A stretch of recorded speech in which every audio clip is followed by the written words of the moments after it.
Welcome to our today's class. Specifically, we have designed this online study series on topic of solution with spiritual intelligence (SQ), where we are discussing different aspects and dimensions of life and the most difficult problems we are facing in our everyday daily life, and we are trying to magnify them and find the solution through spiritual intelligence and a highly ranked literature from different uh, authors as well. So today's topic is very important. Is as actually the inconsistency of previous, which was managing the emotions, and this is the second part in emotions, where we will specifically discuss what are the positive emotions and how we can create, and what are the crises related to emotions, which even in spite of our challenges, we are unable to control them. And if we are associating our emotions with our past event in our life, then how we can heal it. So there are three sections in our today's um, class. So positive emotions, crisis related to emotions, and healing the past related with emotions. All are very important and is related to every individual who is watching me and who are at the moment currently logging. So let's start it.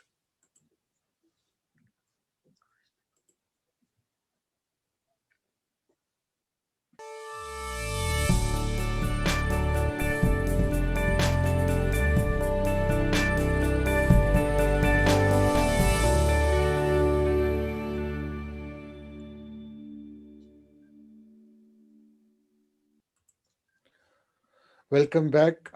If you haven't joined my YouTube channel, you can subscribe and share with your friend and family. There are some useful links related to myself, my business, my coaching services, my blog, and couple of Facebook link as well. You can engage with us and with my team as well. So the content on this class and session, which is informally, uh, is depend on your own responsibility, uh, and uh, the purpose of this class is to help you to improving the quality of your thought and life and making you closer to the reality. So let's begin the session. So last week and Sunday we discussed in detail about emotions, and specifically we revealed and highlighted that specifically the map of conscious, which David Hawkins has uh, made it, designed it for us, and in which objectively he tried to make all emotions ranking and giving the score and logs as well, and tell very objectively, very gratefully, that how our emotion from right at the lowest emotion uh, work for us, and how we can improve one step by step and until we reach the highest emotion, which is make us a level of enlightenment. Uh, and we actually discuss all things related to this, not in details but briefly, and couple of questions from the book of uh, the power of now. We will also take one question from that book, and then we will come to main our points for today. Today is more about reading, and I have taken a couple of paragraphs from different books and will try to elaborate and understand as well, rather than just I will speak or I will interpret on my own thoughts to you.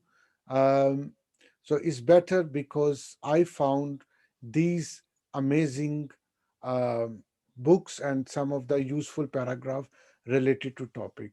So let's start from our question today, and after that question, we will read in detail couple of paragraphs from the book Letting Go by David Hawking. But before that, let's start from this question. Today is lot of reading, um, so I would request you, you can make your screen big so that you can read and um, recite the text more louder and easily. So the question, the first is, what about the positive emotions such as love and joy? And Eckhart Tolle, the author of that book, The Power of Now, is one of the greatest book in solution of the problems of people he has written. And I have taken that question from his book. So uh, I will read couple of lines, and then um, I will request my audience to help me, and will try to understand other texts from different books as well. So the answer is they are inseparable from your natural state of inner connectedness with being, love and joy. Glimpses of love and joy or brief moment of deep peace are possible whenever a gap occurs in the stream of thought. For most people, such gaps happen rarely and only accidentally. In moments when the mind is rendered speechless, sometimes triggered by great beauty, extreme physical exertion, or even great danger. Suddenly there is inner stillness, and within that stillness, there is a subtle but intense joy. There is love, there is peace. So basically, love and joy and peace, serenity, stillness, all lies in ourselves. So Eckhart Tolle is saying it is also in you as well, where you are feeling it or not, because we are covered by our projection of our culture, our own language, thoughts, and superficial forces, external forces. So these forces are not allowing us to feel joy and intense love and even the stillness within us. So that's he's trying to tell us. Usually, such moments are short-lived, as the mind quickly resumes its noise-making activity that we call thinking, or the Tibetan they call is monkey mind. Our monkey mind is continuously in thinking process and noising all the time. Even we are sleeping, we every time. So, but he's saying that we experience stillness for a microsecond, which is actually ourself, and that also the moment when we feel love, joy, and peace.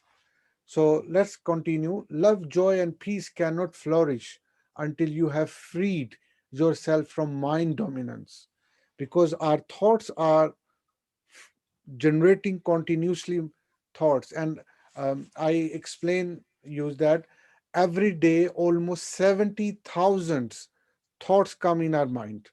So 70,000 thoughts when it comes, then if we want to feel what we are, these thoughts does not allow us, so we are in clutches of our mind. So that's he's describing here. But they are not what I would call emotions. They lie beyond the emotions on a much deeper level. So you need to become fully conscious of your emotions, and to and be able to free them before you can feel that which lies beyond them. Emotion literally means disturbances. So the word comes from the Latin, that word emorph, meaning to disturb. So emotions always disturb. So that's a very technical literary meaning. So I'm very emotional. So it means I'm getting disturbed. What from? What disturbance? From out of my stillness, which is lies inside, for out of my peace, which I'm not feeling, for out of my joy and love, which I'm not feeling. That's why I'm feeling hatred, jealousy, anger, um, egofulness. These I'm feeling, but because of these thought and these disturbance, my real inner self is not unleashing, is not revealing. So love, joy, and peace are deep states of being, or rather three aspects of the state of inner connectedness with being. As such, they have no opposite. So this is because they arise from beyond the mind. Emotions, on the other hand, being part of dualistic mind, are subject to the law of opposite. This simply means that you cannot have good without bad.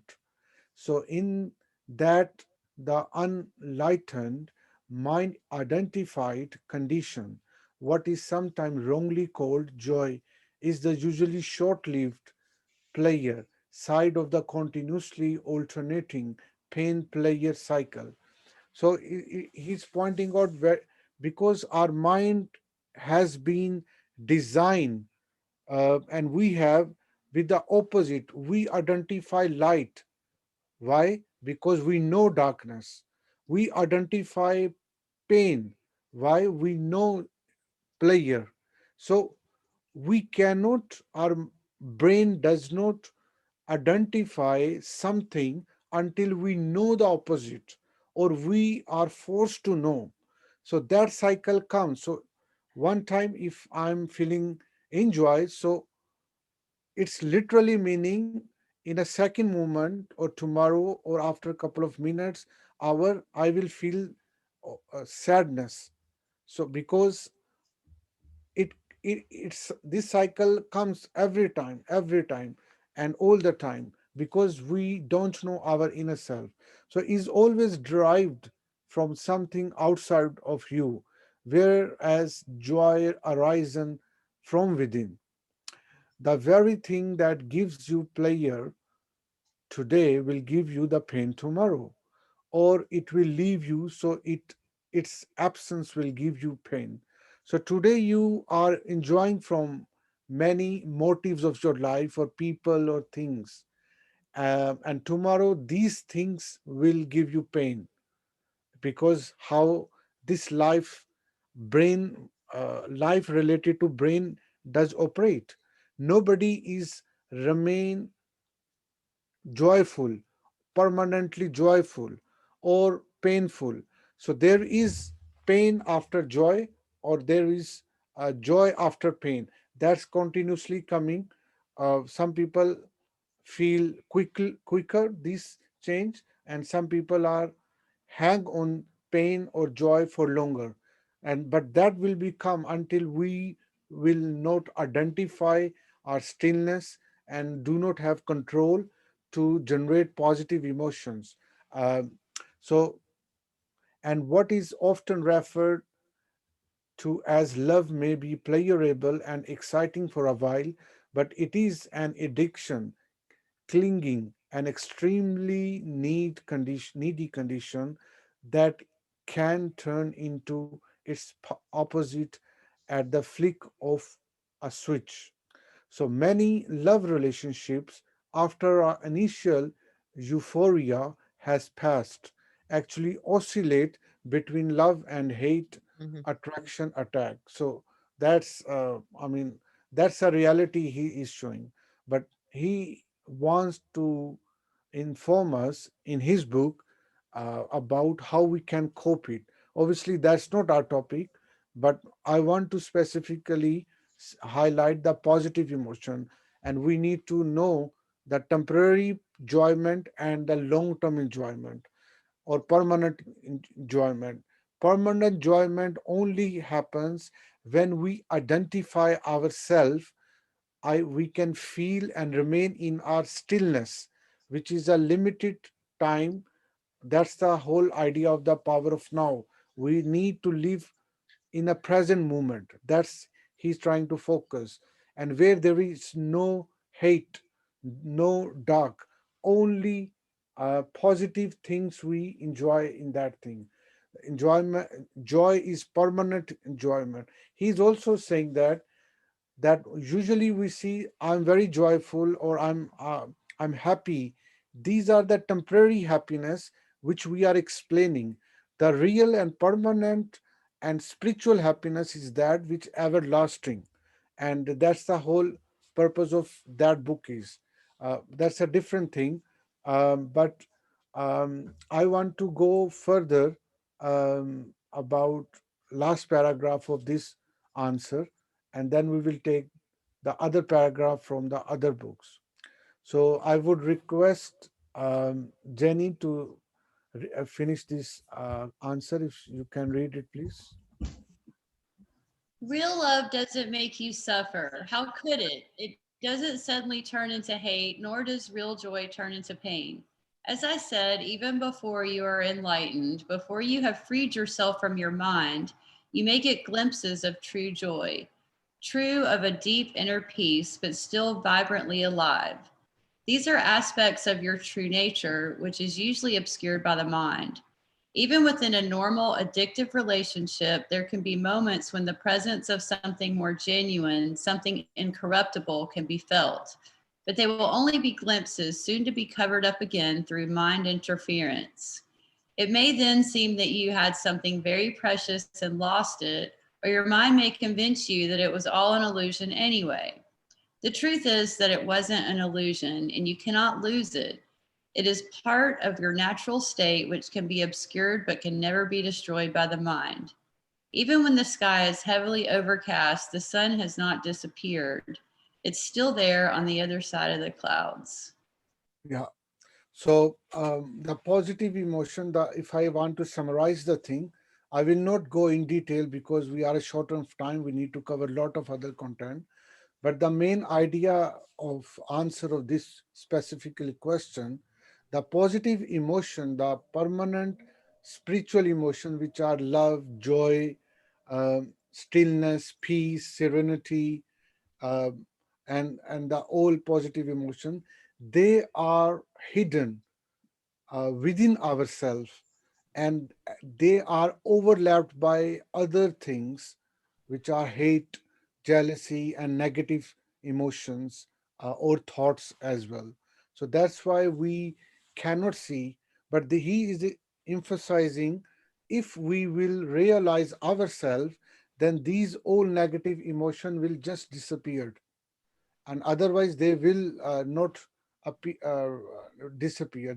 We will be victim of hatred, jealousy, leg pulling, backbiting, continuously until we will real know about ourselves. But these are the power of positive emotions, and they remain within ourselves. We have to discover them through meditation, through sacred literature, through continuously, consciously effort as well. That's we need to do. So, if you have any question related to this question, please let me know. Otherwise, we will go for the next book uh, and related to topics of today. I have a question. Um, are some people that are just happy and joyful every day?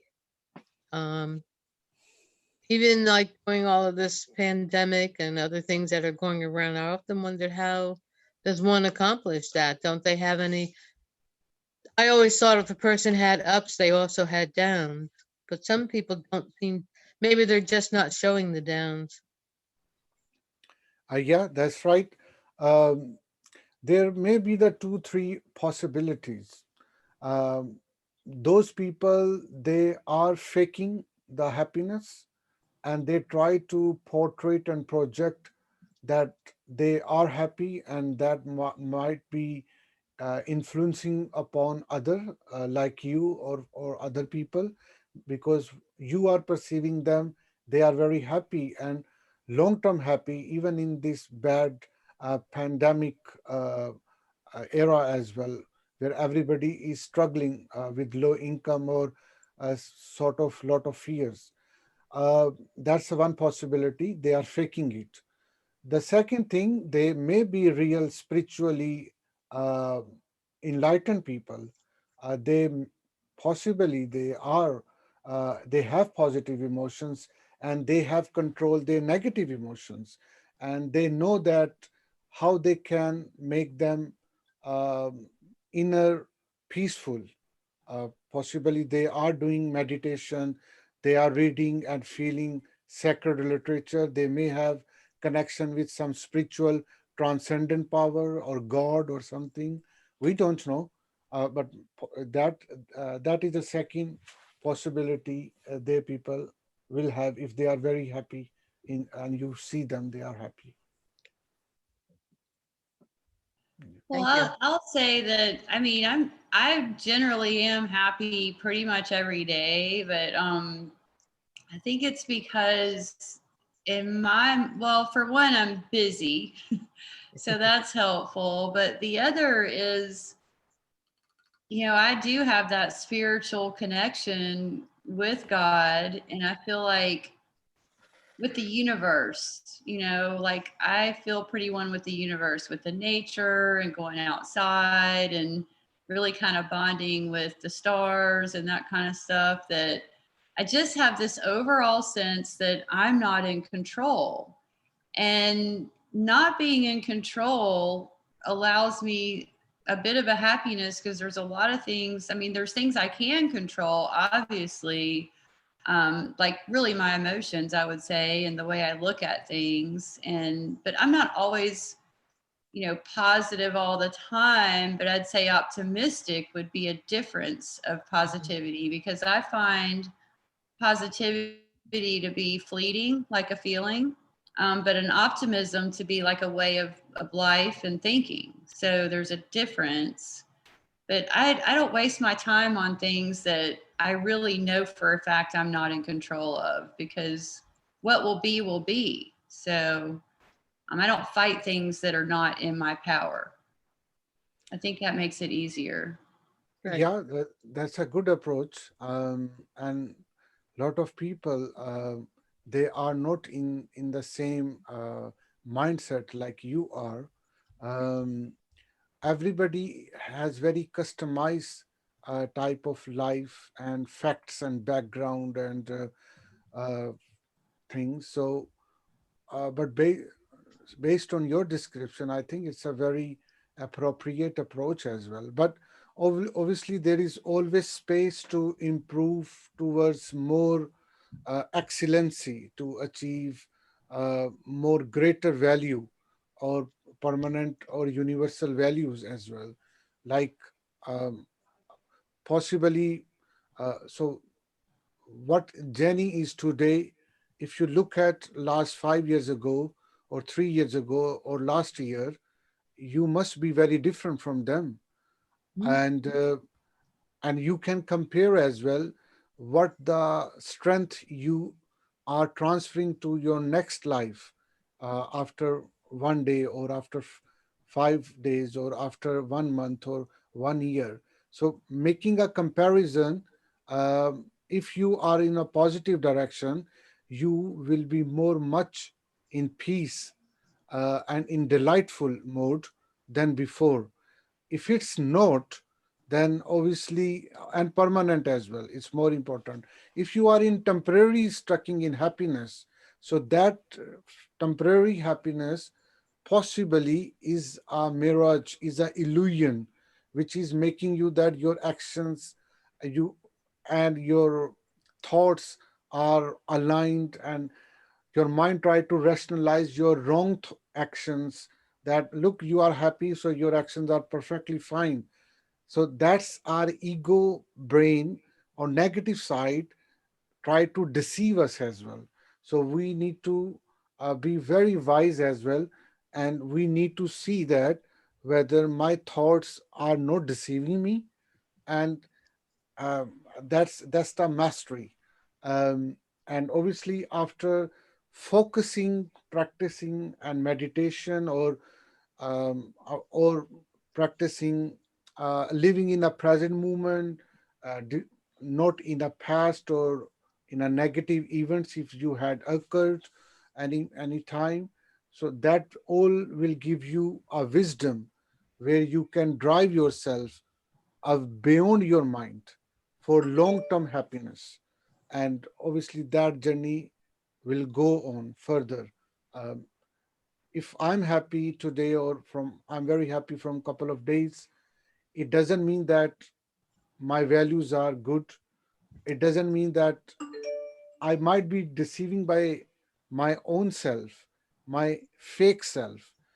But if I am happy and sound technically for long term, and I don't feel angerness, I don't feel any condemnation or moan on my any past negative things, or I don't fear from my future, I don't have any such phobia, then obviously I am going towards enlightenment, where the great people have lived. So that's a quick litmus test I can do with myself. And I do personally myself as well. When I'm very happy, or sometimes I'm sad or in anxiety phase as well, then I do some litmus test with me, that my current state is not a deception of my mind or my deception of emotion, or it's really what I'm bringing transformation in myself in terms of long term or permanent happiness. So that's we can do like this. If you think you're happy, I mean, aren't you? Yeah, personally, I feel a good contentment, a well degree of serenity, delightfulness. Even sometime I feel challenges, but these challenges I take them as a real opportunity to accomplish more things. And obviously I'm I have a skill and mastery. I'm on the path where I judge my mind, that is it my deceiving, or I do these type of tests as well. But obviously nobody is perfect, but more importantly how you are committed to go on that journey. um, and that's a journey actually, as far as we are living. Because if I am in this world, so my brain will try to deceive me until I die. And but at the same time, I have a capacity to know I'm not my mind. I am actually out of my mind, but I need to make a balance, very good balance.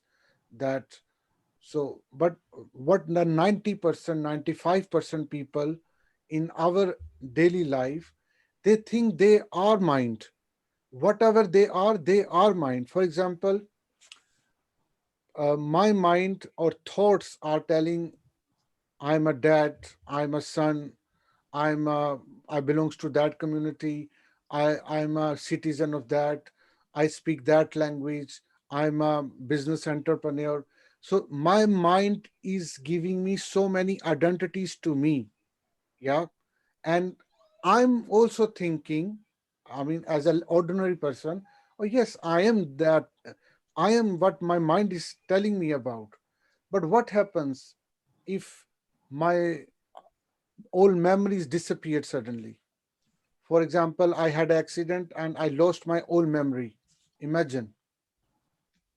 Still I am, yes, but my mind has cleared everything. Now I am no longer anything before accident. Yeah, but I still exist. So it means that I was not dad, I was not only entrepreneur, I was not only son, I was not. So those all identities which this world had given to me, now even I lost them through my memories. I still exist, I'm still alive on the bed. That I am, and that is called my soul does exist.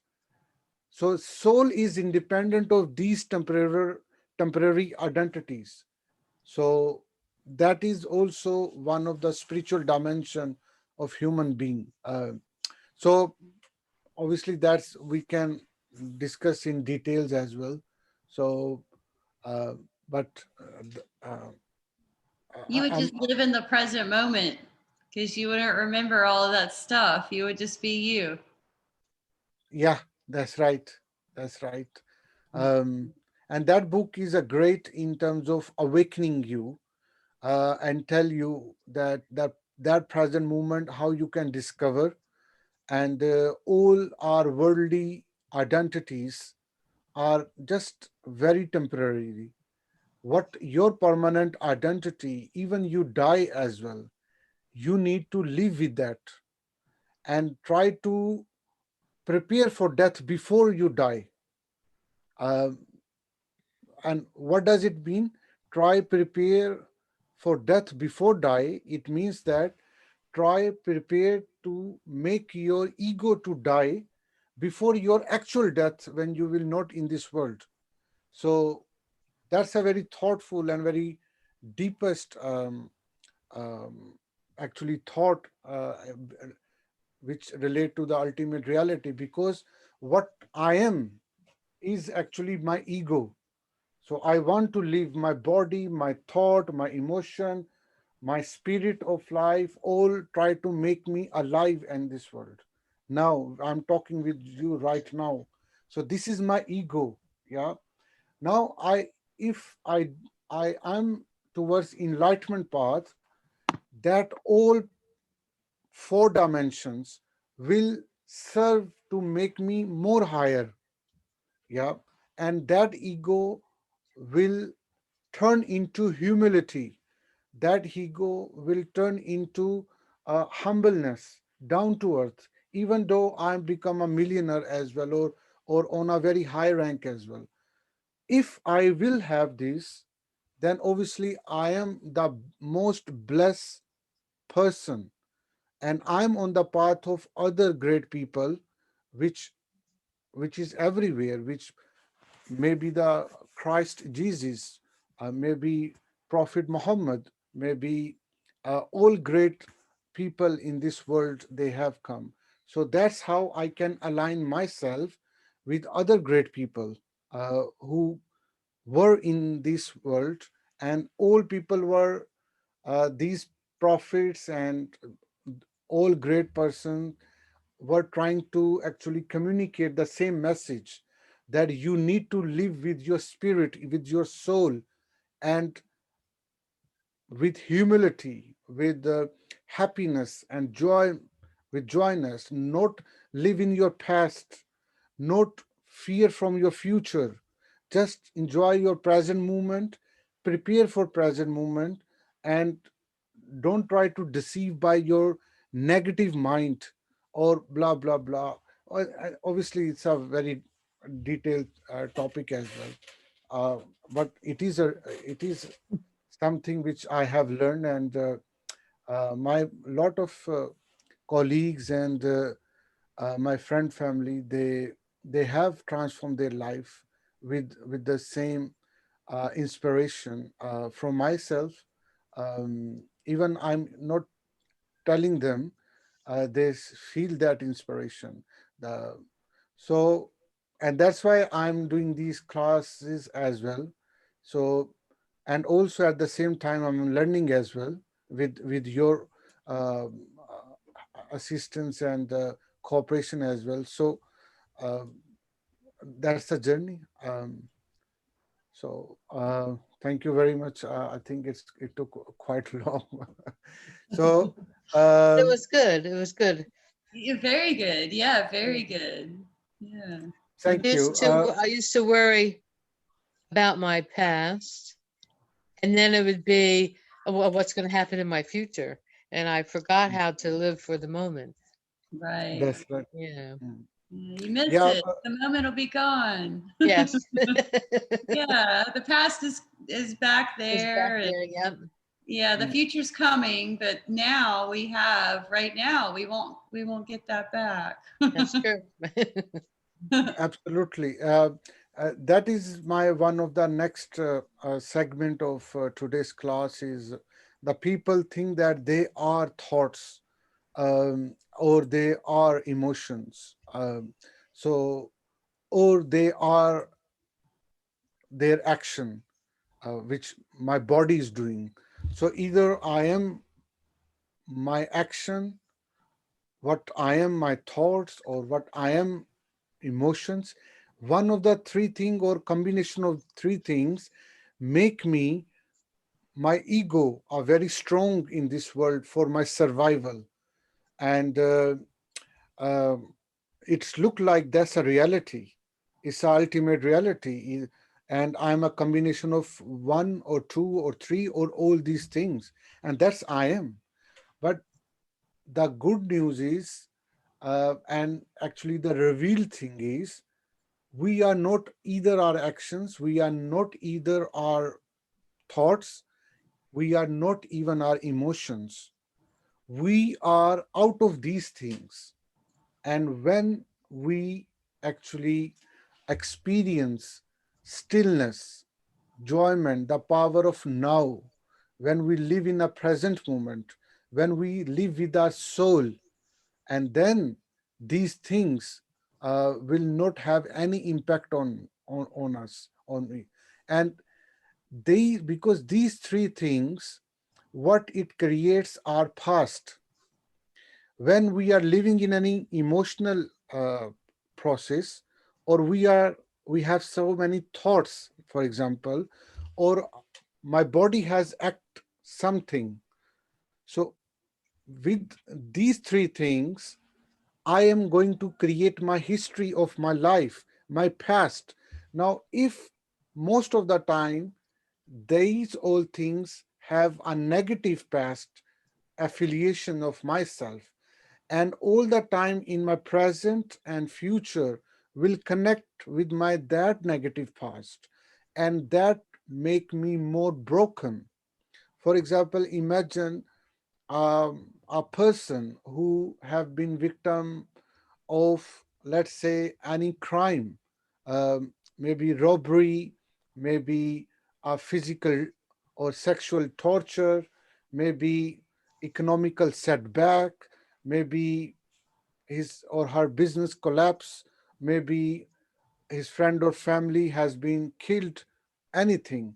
Now, these traumas or tragedies will not make that person free in not only in present moment, but also all the fears in the future will will be visualized based on the past events happen with that person. Now, because he or she is not well aware or enlightened, therefore that become the dilemma of their life. His or her life will be all the time in pain. And if you see the screen, we will be like very shattered person. Sorry, these are little scary images. I apologize if you don't feel them good, but this is just for learning perspective. So we are like somebody has, um, I mean, broken us, like a mobile phone screen. If a mobile screen fell down and I throw down, the whole screen will be shattered. And then what happens? Either we try to repair it, or even we make us further um, in our negative emotions all the time, and our physically body is turned into wounds, and these wounds will never be healed. And people further start to take drugs, meet with more negative people all the time, with having anger, jealousy, and I mean, lot of these negative values we will start to have. But what is the solution? How we can avoid our past? That was one of our topic of today. Um, have anyone of you experience healing process? For example, if you had any wound on body, and after a certain time and through treatment, it start to heal, and that healing was very consciously you were observing, and then eventually that wound just disappeared Yeah. after healing process.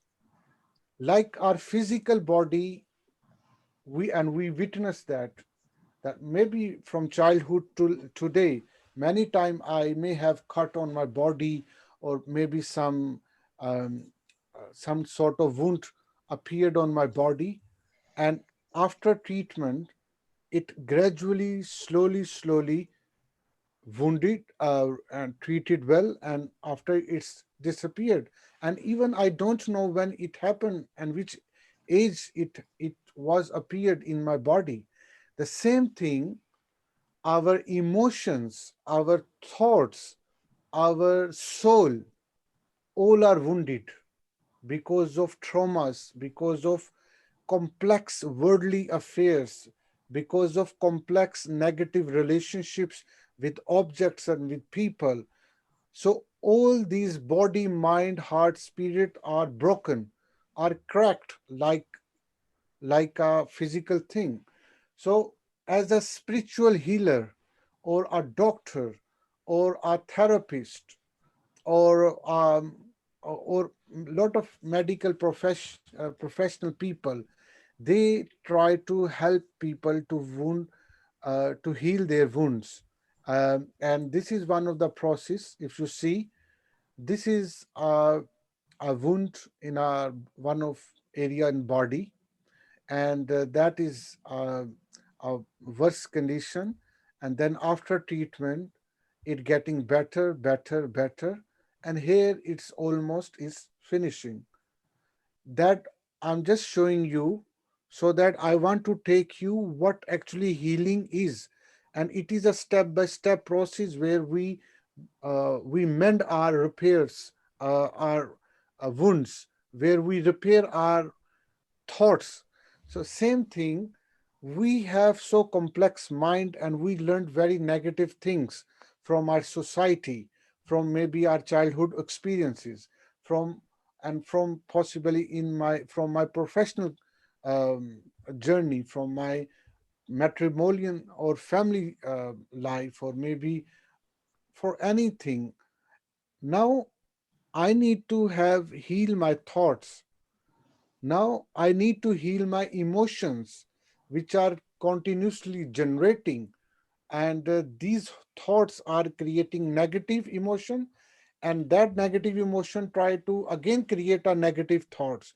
So a cycle start to come, and my body is supporting for both things, and now I'm a full negative person. So now we will learn about how we can heal ourselves. And healing is definite a process where you can uh, be in a leadership position, take the charge of your life, and through the spiritual intelligence you can heal any of your life problem. And I found one of a great book, Letting Go, by David R. Hawkins. There are a couple of pages and paragraph in which we will try to learn how we can heal our past. And why I mention about this past, because 99% problems of our life are directly or indirectly related to our past, maybe recent past or maybe long term past. And that may trouble to live ourselves happily in our present life and create phobias, create fears, complexity related to our future. And that's why our brain make either live in negative future or in a terrible past or tragedy or traumatic past, and are which suffer present. And even we don't know present. 90% people, they even don't know they're living in a present life because they never experience the power of now. They don't live in present moment. Or even if they would live for a microsecond or for a minute, they never notice it with conscious mind. So therefore, what I'm now, either thinking my future or I'm mourning on my past. That's I am. And that's why I'm continuously in a terrible situation. So this reading is a fantastic reading and will help us. That David is trying to help us that how we can heal with the power of spiritual intelligence. And he is giving um, couple of incident, and he gives the example and also tell how uh, we can we could out of these problem.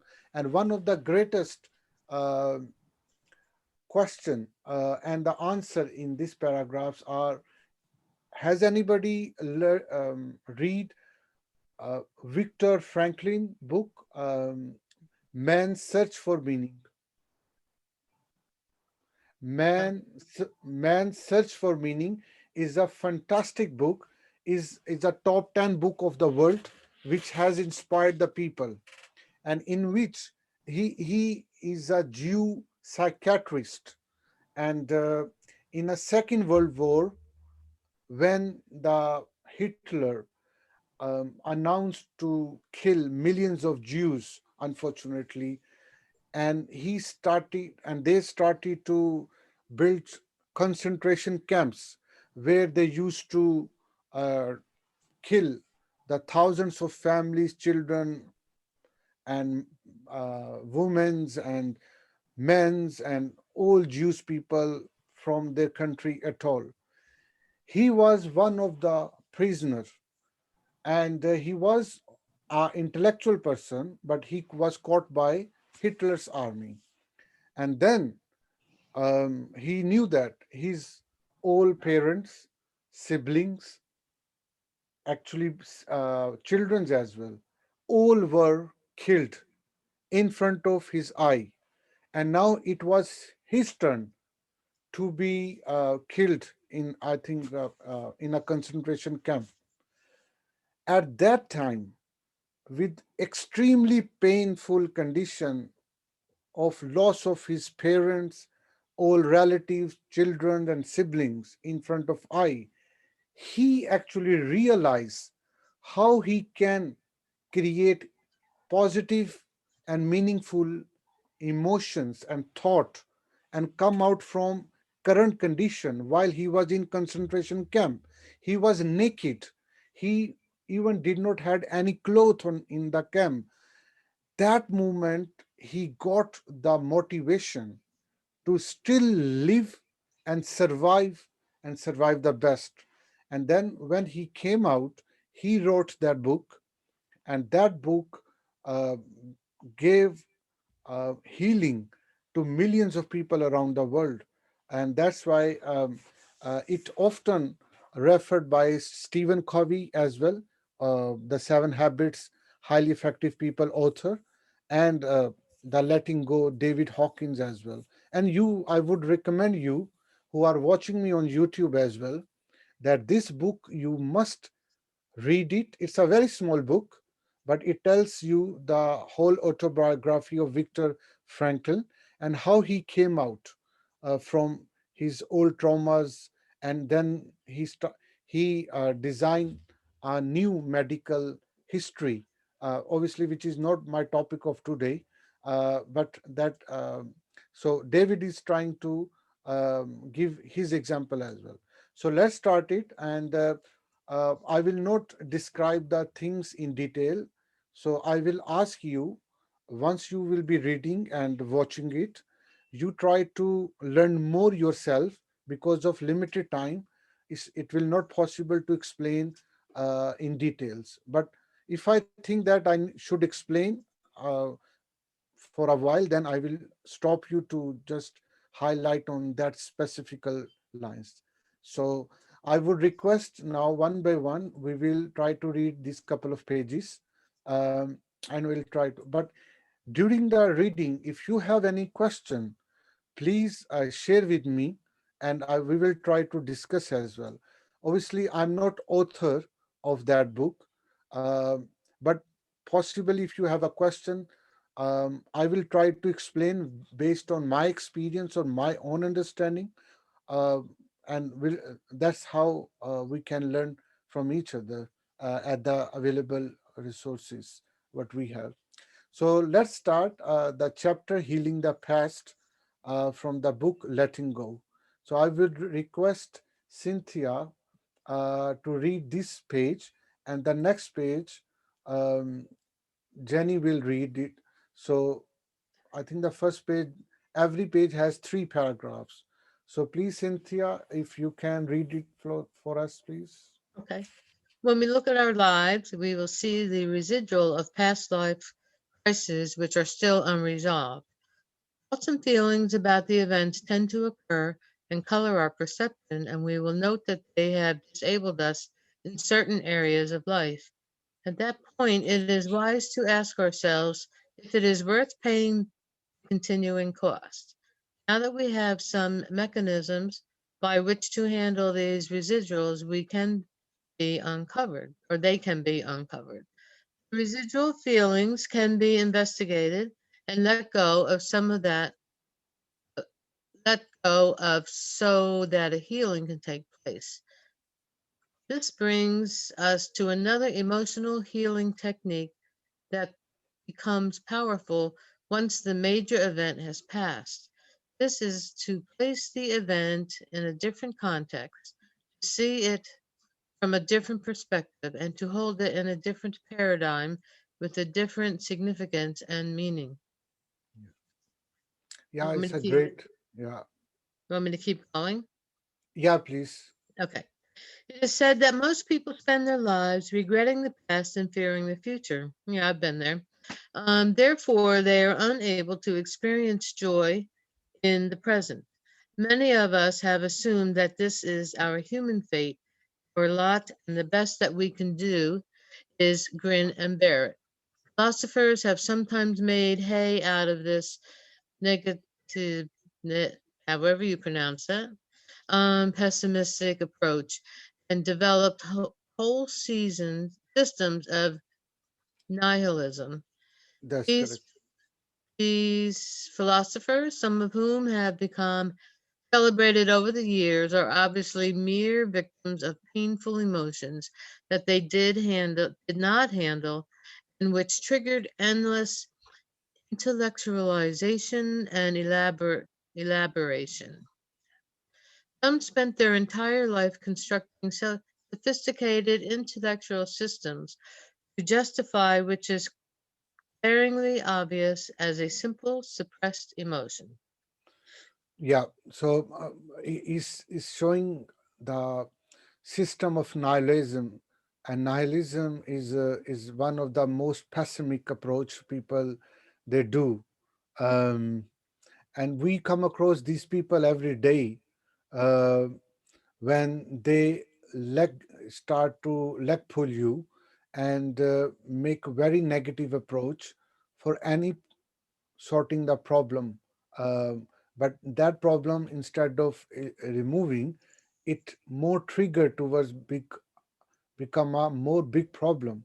So that nihilism or pessimistic type of people, and even many great philosophers who believe on nihilism, that in this world we cannot make any positive development, because we have been given a fate which is full of pain, and that many people is not able to come out from these things.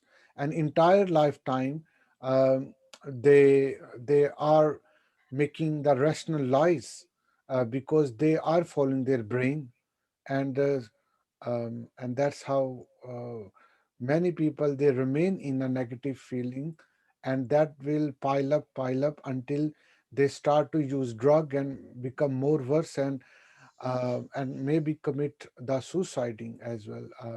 So that's the starting, because they are not able to heal past, and they want to live in past, and they think they cannot come, and that's how it's going on. Yeah, please carry on the third part. Okay. One of the most effective tools for handling the past is the creation of a different context. What this means is that we give it a different meaning. We take on a different attitude about the past difficulty or trauma, and we acknowledge the hidden gift in it. The value of this technique is first recognized as psychiatry by Viktor Frankl. He explained the approach, which he called logotherapy, as his famous book, Men's Search for Meaning. His clerical and personal experience demonstrated that emotional events and traumatic occurrences will change considerably and be healed if a new meaning is placed around them. Frankl told of his own experience in the Nazi concentration camps, wherein he came to see his physical and psychic suffering as an opportunity to achieve inner triumph. Everything can be taken from a man but one thing, the last of the human freedoms, to choose one's attitude in any given set of circumstances, to choose one's own way. Frankel recontextualized the horrific circumstances to hold profound meaning for the human spirit. Yeah, so it's a very great example, and like I said, the Stephen Covey, the author of the Seven Habit book, he actually said that whole story of Nazi concentration camp, described by Viktor Frankl, and when how he got freedom while he was in a terrible prison, and when he found the meaning of the life, then nobody could stop him to become the ever successful author and psychiatrist on that time. So it's amazing, amazing thing, because he actually how he healed his past. Even his old relatives and parents and children were killed in the concentration camp, but how he was survived, he actually gave the different meaning of his spirit, and whatever the circumstances he had, he actually exercised the freedom to choose, and he could choose his death. He could choose his cowardice approach to surrender himself uh, with the Nazi army, but he didn't. He was able to survive in that camp, and then he formed a new logotherapy, a psychiatric method of treatment of healing of the people of in traumatic or tragic events, and that still many psychiatrists they are practicing, and not only psychiatric but also the life coaches and trainers and spiritual gurus.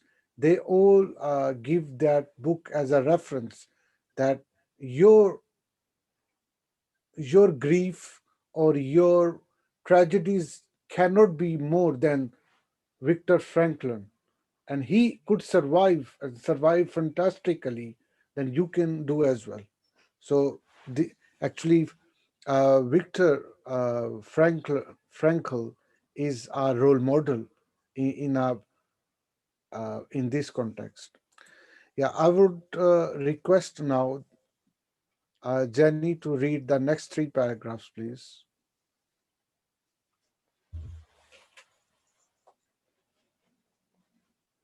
Uh, your mic is mute.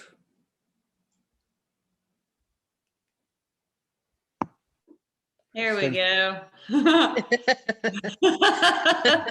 that better? Every life experience, no matter how tragic, contains a hidden lesson. When we discover and acknowledge the hidden gift that is there, a healing takes place. In the example of the man who lost his job after some time had passed, he looked back and saw that his former job was stunting, that he had been in a rut. Frankly, the job had given him an ulcer.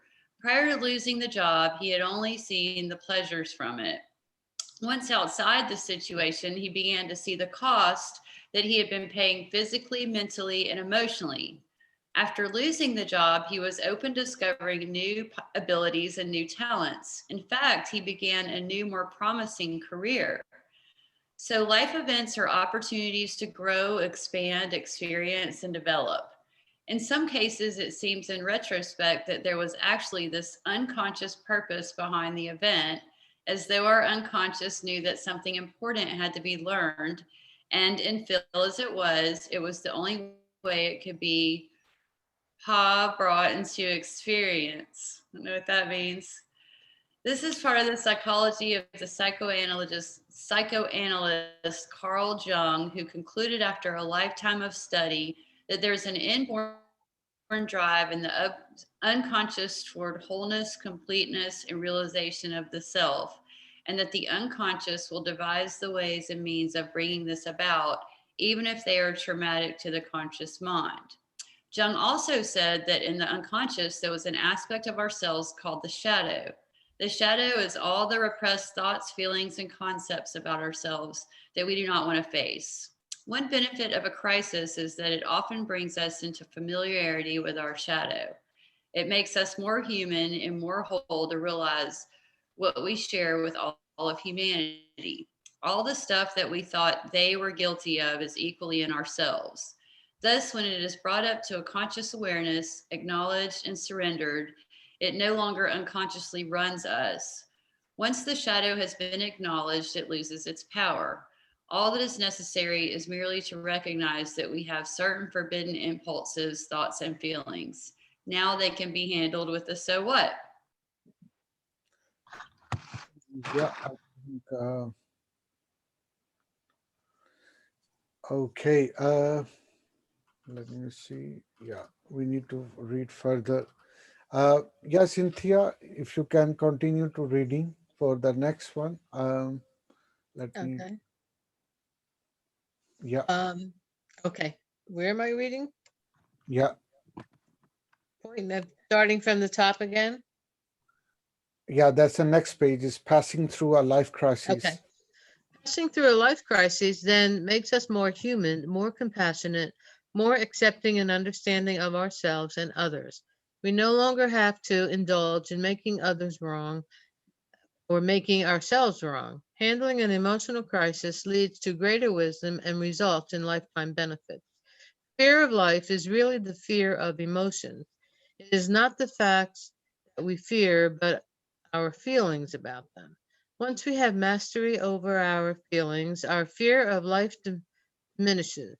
We feel a greater self confidence and we are willing to take greater chances because we now feel that we can handle the emotional consequences, whatever they might be. Because fear is the basis of all inhibitions, mastery over fear means the unblocking of whole avenues of life experience that previously have been avoided. Thus, the man who successfully handles the crisis of losing a job will never again experience the same fear. He will therefore be more creative in the next job, willing to take the necessary risks to make it a success. He begins to see how the haunting fear of job loss had severely limited his performance in the past, made him fearful and cautious, and cost him his self esteem due to his kowtowing in compliance with his superiors. One benefit from a life crisis is greater self-awareness. Situation is overwhelming and we are forced to stop our diversionary games, take a good look at our life situation, and reevaluate our beliefs, goals, values, and life direction. It is an opportunity to reevaluate and let go of guilt. It is also an opportunity for a total shift in attitude. Life crises, as we pass through them, confront us with opposites. Shall we hate or forgive that person? Shall we learn from this experience and grow, or resent it and become bitter? Do we choose to overlook the other person's shortcomings and our own, or instead do we resent and mentally attack them? Shall we withdraw from a similar situation in the future with greater fear, or shall we transcend the crisis and master it once and for all? Do we choose hope or discouragement? Can we use the experience as an opportunity to learn how to share, or shall we withdraw into a shell of fear and bitterness? Every emotional experience is an opportunity to go up and down. Which do you choose? That is the confrontation. We have the opportunity to choose whether we want to hang on or let it go of emotional upsets. We can look at the cost of hanging on to them. Do we want to pay the price as we're willing to accept the feelings? We can look at the benefits of letting go of them. The choice we make will determine our future. What kind of future do you want?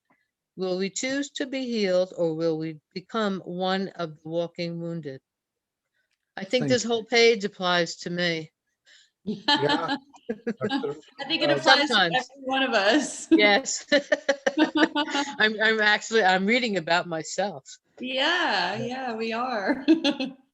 The world is very little. Everybody is around as well. It comes to everyone. Yes. Yes. Uh, yeah, I would request to Mr. Ifzal if you can read it, or otherwise Jenny can continue to read. Are you on, Ifsal? Jenny can continue because it will be hard for me. Okay. Okay, so let's see. Um, I am okay. driving as well. Oh, yes, Oh, then please you don't read can't. while Then you're you can't read. driving.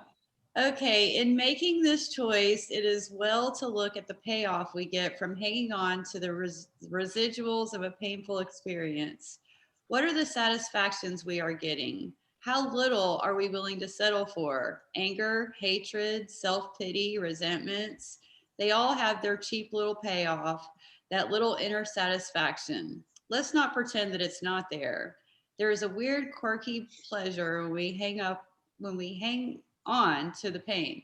It certainly satisfies our unconscious need for the alleviation of guilt through punishment. We get to feel miserable and rotten. The question then arises, but for how long? Take, for example, a man who had not spoken to his brother for 23 years. Neither of them could remember what the incident was about. It had been long forgotten.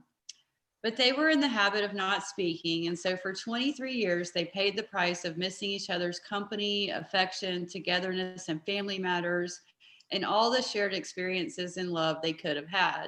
When the man learned about the mechanism of surrender, he began to let go of his feelings about his brother. Suddenly, he broke out in tears of grief, realizing all that had been lost over the years. By forgiving his brother, he triggered a similar response in the brother, and the two were reunited. Then one of the brothers flashed back on the incident. It had been an argument over a pair of tennis shoes. Over one pair of tennis shoes, they had paid a price of extending over 23 years. Had the man not learned the technique of letting go, he might well have gone to his grave with the same resentment. So the question is, how long do we want to go on suffering? When are we willing to give it up? When is enough enough? The part Of of us course. that wants to cling to negative emotions is our smallness. It is the part of us that is mean, petty, selfish, competitive, cheap, conniving, mistrusting, vindictive, judgmental, diminished, weak, guilty, ashamed, and vain. It has little energy, it is depleting, demeaning, and leads to the lowering of self respect. It is the small part of us that accounts for our own self hatred, unending guilt, and seeking for punishment, sickness, and disease. Is that the part with which we want to identify? Is that the part that we want to energize? Is that the way we want to see ourselves? Because if that's the way we see ourselves, that's the way others will see us. Absolutely amazing. He is trying to educate us, no matter it's a big or small incident happen, but we as in a very ordinary level, we try to make small things big, and our heart show a very small changes with big, long-lasting consequences, negative results. Like in this story, the two brothers did not meet with each other for 23 years on a very small issue of tennis shoes, any quarrel they had 23 years old. And same thing, I as a coach, I spoke with many people, many married couples as well, many young people as well, and even business people as well who are later in 40s or 50s.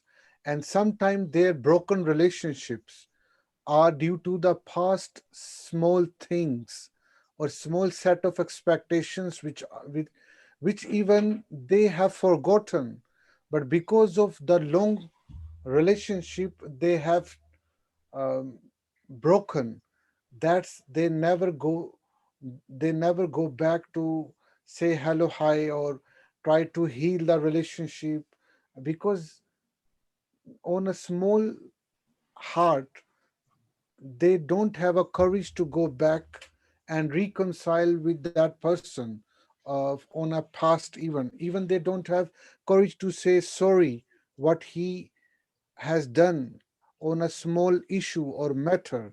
Even I know that many husband and wife they start to get divorce on very small um, matters, which even are, are funny things for external eye, but people are ready to leave each other for something.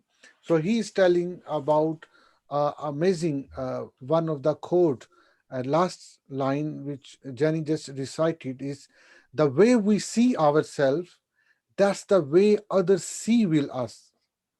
So if I so that is my actually projection about myself, which other person will see in me.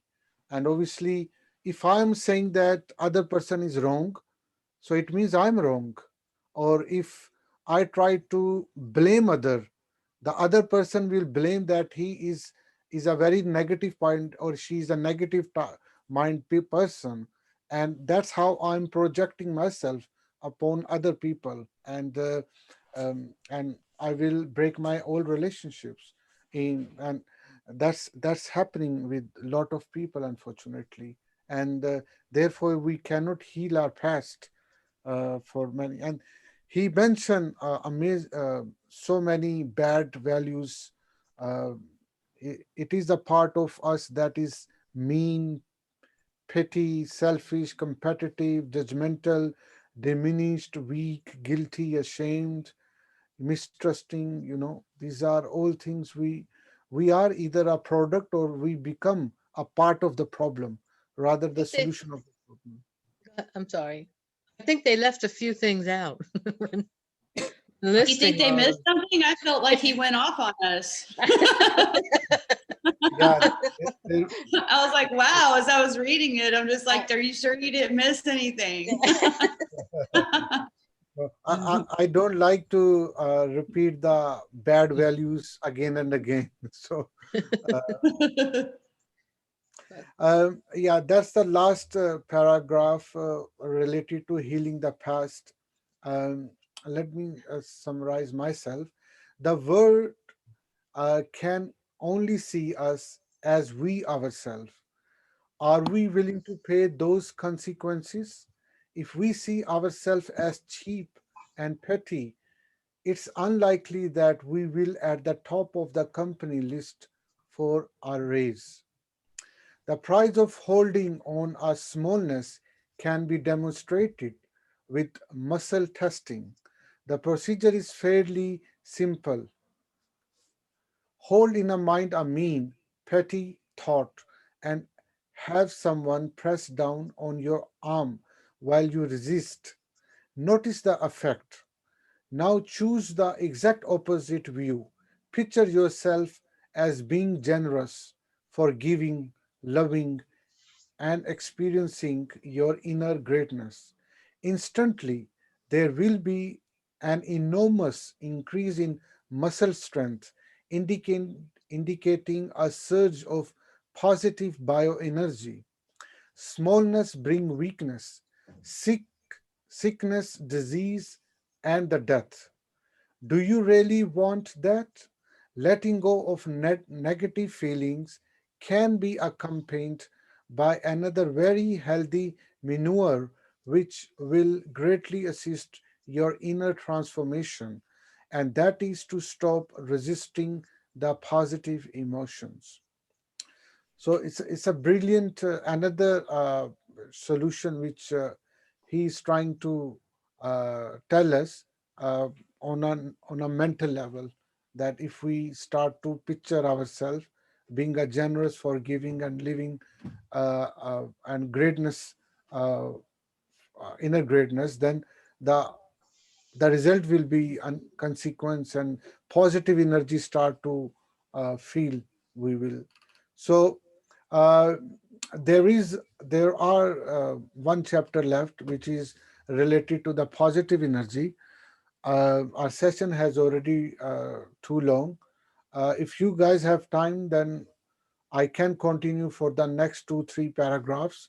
Otherwise we can conclude today's session, and I will include that next paragraph and topic which is related to positive enhancing positive thoughts, emotions, next week. What do you say? Carry So on, please. everybody else. Yep. Okay, yeah, that's 2 pages, and I would request Jenny to start it. Enhancing the positive emotions.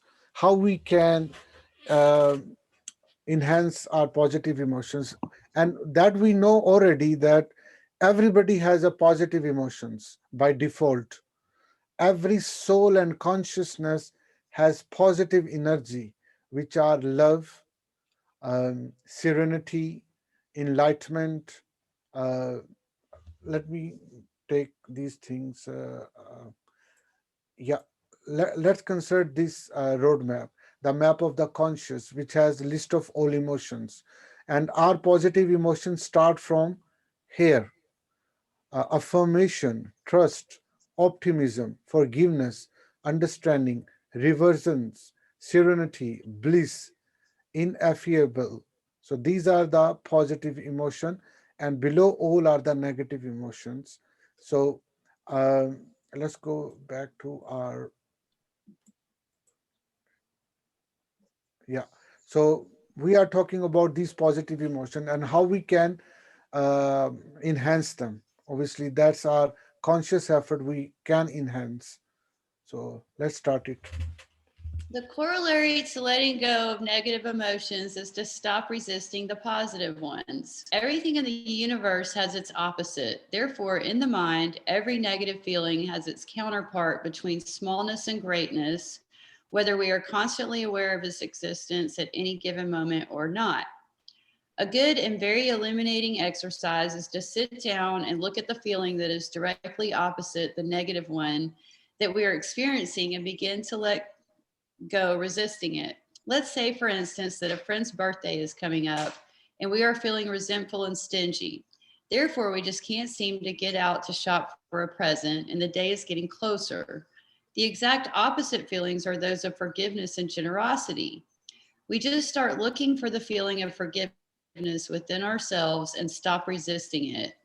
As we keep letting go of our resistance to being a forgiving person, it is often surprising that it will come up with a surge. We will begin to recognize that part of our nature has always been willing and wanting to forgive, but we didn't dare chance it. We thought we might appear foolish. We thought that we were punishing the other person by holding the resentment, but we have actually been suppressing love. In the beginning, we may not consciously feel this specifically about our friend, but we will begin to notice that we do have this aspect of our personality. As we keep surrendering our resistance to love, we will notice that within ourselves there is something that wants to express itself through sharing and giving, letting the past go and burying the hatchet. There is a desire to make a friendly gesture. We want to heal the separation, to repair the wound, to make good the wrong, to express gratitude, and to take a chance on being thought a fool. The purpose of this exercise is to locate within ourselves that which can only be described as greatness. Greatness is the courage to overcome obstacles. It is the willingness to move to a higher level of love.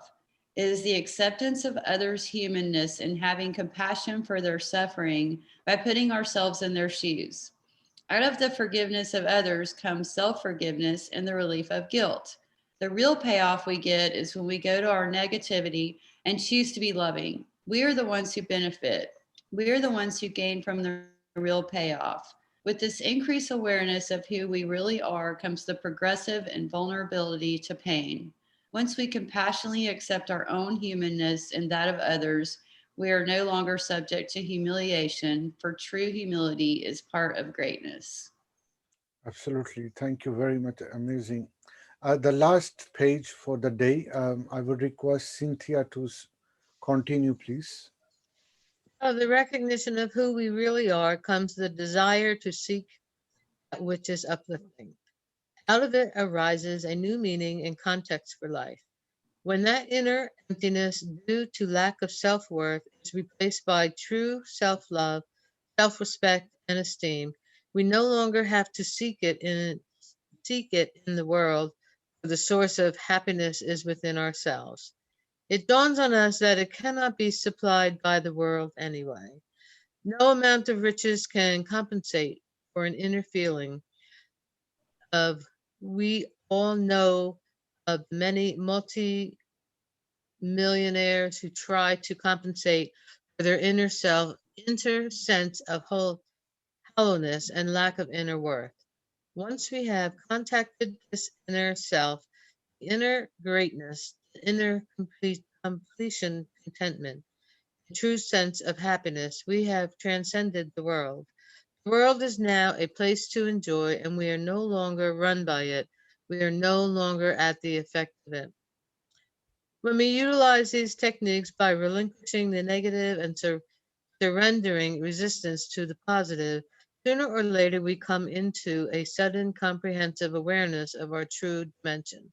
Once this has been experienced, it will never be forgotten.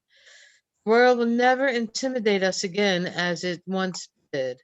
There may be continued compliance with the ways of the world out of sheer habit. The inner driveness, the inner vulnerability, the inner doubt is now gone.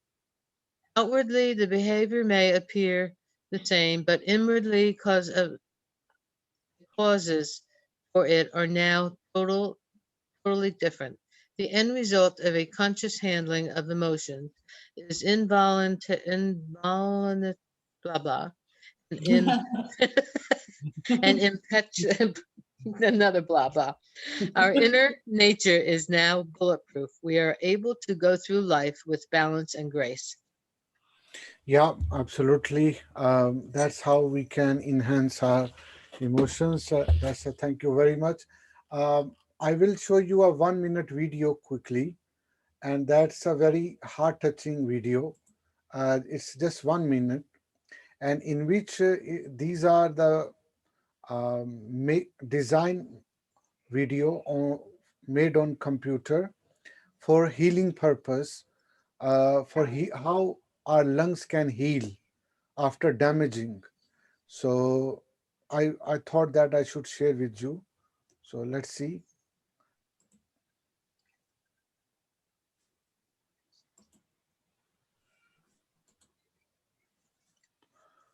Yeah.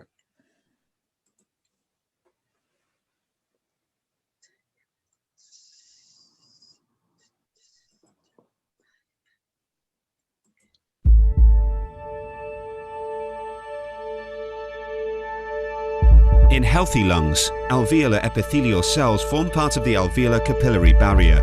On the inner surface of the alveolus, macrophages serve as a first-line defense against pathogens. Gas exchange takes place across the alveolar capillary barrier, and the blood is oxygenated. Local fibroblasts play a central role in maintaining normal tissue structure and function, and mediate the wound healing response. Damage to the alveolar epithelium initiates the coagulation cascade. Activated platelets from the bloodstream release profibrotic factors including PDGF and TGF-beta and form a loose plug which is stabilized by long strands of fibrin. Inflammatory cells are recruited to the site of injury. In this repair response, fibroblasts differentiate into myofibroblasts and begin to remodel the extracellular matrix. In the physiologic healing process, these cells normally undergo apoptosis once wound contraction is complete. The provisional extracellular matrix matures and the alveolar epithelium reforms.